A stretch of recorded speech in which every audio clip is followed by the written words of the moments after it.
Greetings. This is Philip Amerson again with the To Be and Do podcast, a part of the Belonging Exchange. And today I get to speak with someone I've known for a few years. This is one of my many teachers. She doesn't know it, but she taught me many things along the way. When you get to be my age, Seana Murphy, you get to look back and say, oh, they were trying to teach me. Shauna, I could tell you many wonderful things about her, but she says she just wants to be introduced as a proud parent of an 18-year-old son who gives her reason to get up every morning and to push forward even on the days when she doesn't feel like moving on. Yeah. Shauna, welcome. It's great to have you here. Well, Phil, it's nice to hear that I'm a teacher to you because there are things that I learned from you, particularly around how to put together the gifts and talents of other people to make life easier on yourself. I couldn't absorb that as an 18-year-old, but as a 55-year-old, I'm all about that life. It's like, how do we bring together all the people that are needed so that it Yeah, doesn't fall on you and there's no hero story. exactly. Everybody, yeah. Aren't we tired of having people who have to wear white hats, who have to be Oh the my hero in gosh. every story? Yeah, yeah, It and the just it idea just that is hat is heavy. I don't yeah, want it. yeah.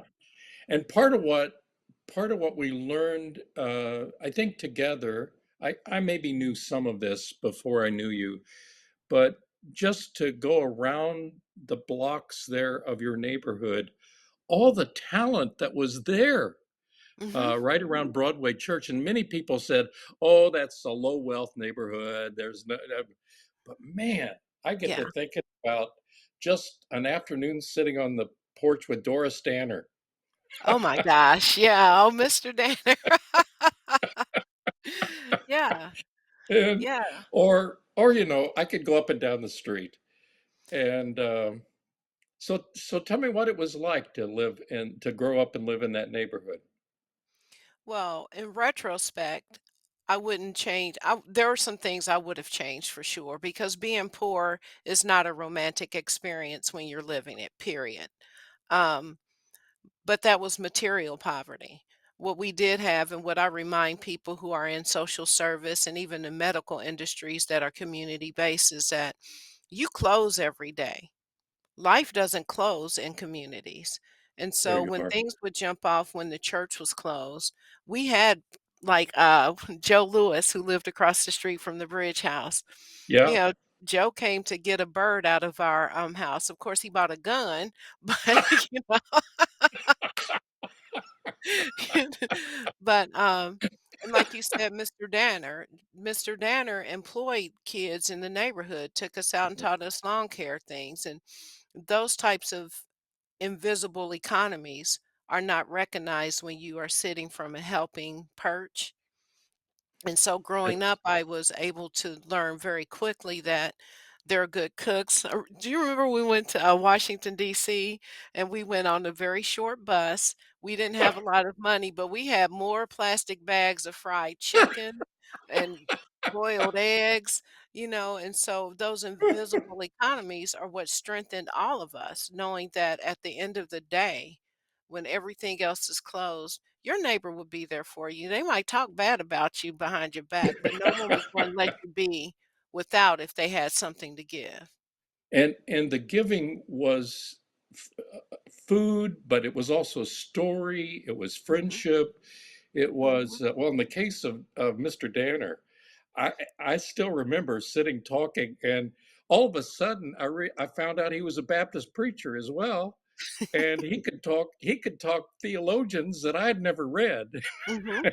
Yeah, yeah, You know? and like my, stepfather, gardening, Right. remember his stories, his, tomatoes as big as your head and, you know? You wouldn't know this, but I don't know if you remember Betty Jane Kyle. Mm-mm. She wore a big hat in church. And Okay. one Sunday she said, I'm going to meet you in your office after church.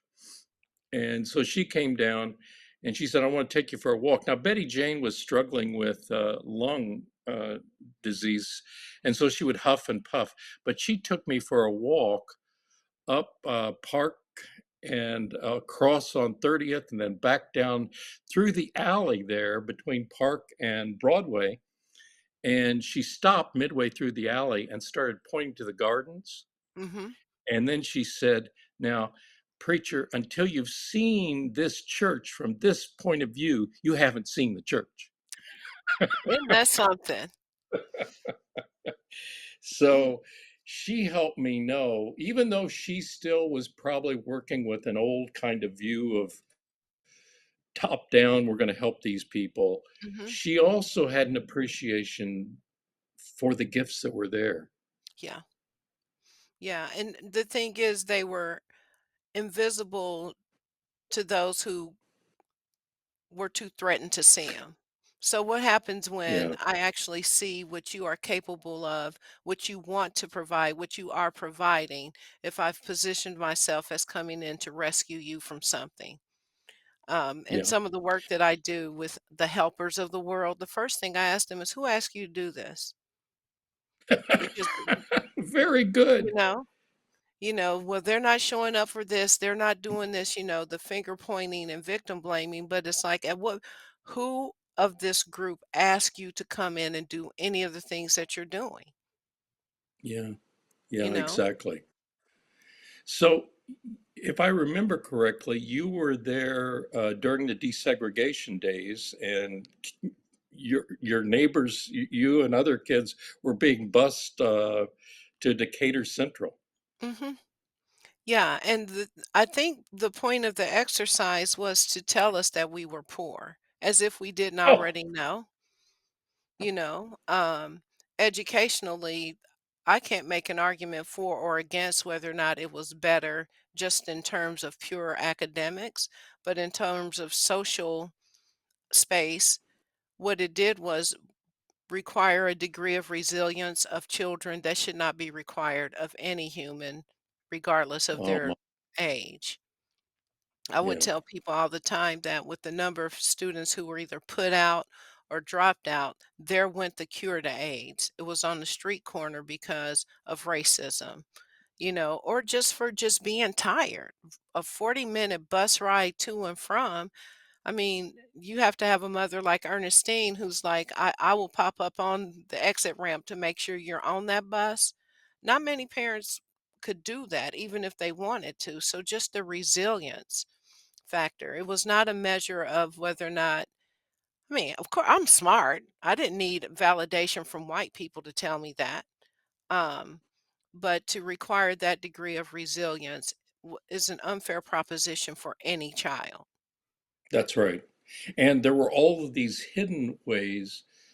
I mean, desegregation was well-meaning, Hmm. but poorly executed. Hmm. Yeah. I mean, the road to hell started with, right? And we literally were on the road to hell. And, Yeah. you had a situation where we grew up in an all black environment in terms of our teachers who lived in our community. So we had a strong sense of self definition. Um, we also had, like Drew, your son, we had the few white people who lived in the community that were also part of our community. Then all of a sudden, we're separated from one another. So, I in that, know. yeah, yeah. I So, know. resegregated in the attempt to desegregate. Yeah, exactly. Exactly. Do you remember that because of the 40-minute bus ride, they claimed that, well, we don't need then to have kindergarten in the neighborhood Hmm. because it's only half day and those children. And if you remember, Sadie Flowers decided she was going to set up her own darn kindergarten. Yes. Yes. Yes. But that again is another example of just overlooking what existed without no interrogation at all. Yeah, Yeah. exactly. Yeah. So I know you've worked in the area of education. Do you think the resilience you developed in those years has borne fruit in what you've been doing over the last decade or two? Absolutely. The resilience and just being raised in a strong faith tradition, because without those 2, I don't know what I would be doing, nor do I believe I would be mentally stable Yeah. because, when you come at it from and even within my family, my heart beats with those who are at tables, but not at certain tables. So Yeah. the idea of having a seat at the tables, like we have our own tables and we have our own power at the table, but you ignore it and trying and figuring out, not trying, but figuring out ways to bring people into spaces with power immediately, not to witness, not to learn, is very hard because there's one example where this woman who works for a foundation, she was like, I'm not adding seats to the table. I'm removing people from the table so that others can sit at this table, Uh, which was a bold and powerful move. And she caught yeah. all kind of hell for it. I'll But bet. that's the type of work that invigorates me, but it's hard. It's hard Yeah. to constantly push against narratives that are just flat out not true. Yeah. And, And right now in this nation and in this state, the narratives are just I am just astonished by the attack on DEI, for instance. I don't understand where there's any kind of ethical basis for that. yeah, there is none. But I mean, the ethical implementation, depending on where you are, wasn't always evident either. And so for me as a Black female, I have a very nuanced approach to how all this is happening. For one, it's very mean spirited. Yeah. And it's not rooted in anything other than meanness and racism. Yeah. Um, and I don't think it's ignorance. I think it's very mean and very racist. With that, though, when you look at the primary beneficiaries of these alleged attempts, and you look at the timing of which they were launched, it really didn't have a lot to do with making things equitable for the target population, for Black folk, for queer folk, for folks that have different physical abilities. Or So poor again, white folks. or poor white folks. But if you Yeah. happen to be a white female business owner or a very well educated white woman who needs a primary mentor to move you through into and through spaces, that was the perfect program for you. Yeah. And so, So, talk about I know one of the things we want to talk about, and we have been, but not naming it as this. We want to talk about the abundance that's all around already. And how do you, as a mom and as a professional, uh, help show the abundance that may be not so evident to other people? well, the first thing I tell people is you have to be willing to strain your eyes to see it because sometimes it's not as evident. And then it's really about the questions that you ask. I'll use the example of one of the doctors that I've worked with. She was getting terrible reviews, just terrible reviews from her patients, her evaluations. And she just was wringing her hands. And I just asked her, I'm like, well, what do you know about them? You Wow. know, and she knew all of their medical history. I'm like, "Well, how many kids do they have? Who do they Wow. go to when you guys are closed and they need something? What kind of activities do what's the last song they dance to?" And Wow. she wrote the questions down on a sticky note and started asking those when she went into her consultations with her patients. The return rates went up and her evaluations went up. But she wasn't looking at them as abundant total people. She was looking at them as people with certain health markers. And That is very helpful. Yeah. yeah, you know, um, and that's really the way that I look for abundance is I really look for where are people playing? Where are people Ah, laughing? Where are people just having the best time? Where do people light up? What question do you ask? I do this a lot. What's the last song you danced to? there you go. You know, and people start humming, start shaking shoulders. A few get mad at their husbands and wives, like, "We haven't danced in so long."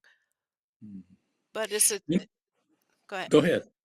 I'm just that's the point of connection. That's where abundance starts. It's like, where do we connect as humans? Yeah, yeah.